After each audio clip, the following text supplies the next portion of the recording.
আসসালামু আলাইকুম viewers, Sabinus কিচেনে তোমাদের স্বাগত জানাই। সারা বছর মটরশুঁটির স্বাদ পেতে হলে তাহলে শীত চলে যাওয়ার আগে এইভাবে তোমরা মটরশুঁটি স্টোর করে রাখো। এইভাবে রাখলে তোমরা সারা বছর মটরশুঁটির স্বাদ অনুভব করতে পারবে। Let go. Oh my god. Aha. Yes.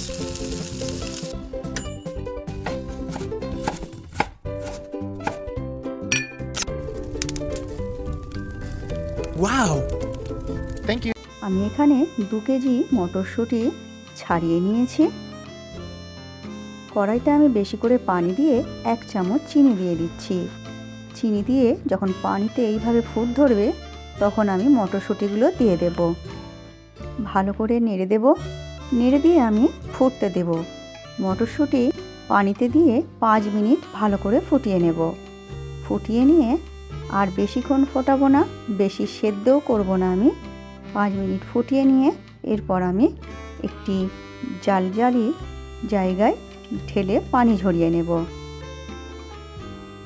এইভাবে তোমরা যদি মটরশুঁটি স্টোর করে রাখো সারা বছরই তোমরা মটরশুঁটির স্বাদ অনুভব করবে। এরপর মটরশুঁটি পানি একেবারে ভালো করে ঝরে শুকিয়ে গেলে এইভাবে ঠান্ডা হয়ে গেলে তারপরে একটি কৌটোয় আমরা স্টোর করে রাখব এবং ডিপ ফ্রিজে রেখে এটা আমরা স্টোর করব। যখনই তোমরা তোমাদের রান্না করার জন্য বার করবে তোমরা অল্প অল্প করে নিয়ে আবার তোমরা ডিপ ফ্রিজে ঢুকিয়ে রাখবে। এইভাবে তোমরা সারা বছরই খেতে পারবে। আমার রেসিপিটি তোমাদের ভালো লাগলে সাবস্ক্রাইব করে পাশে থেকো।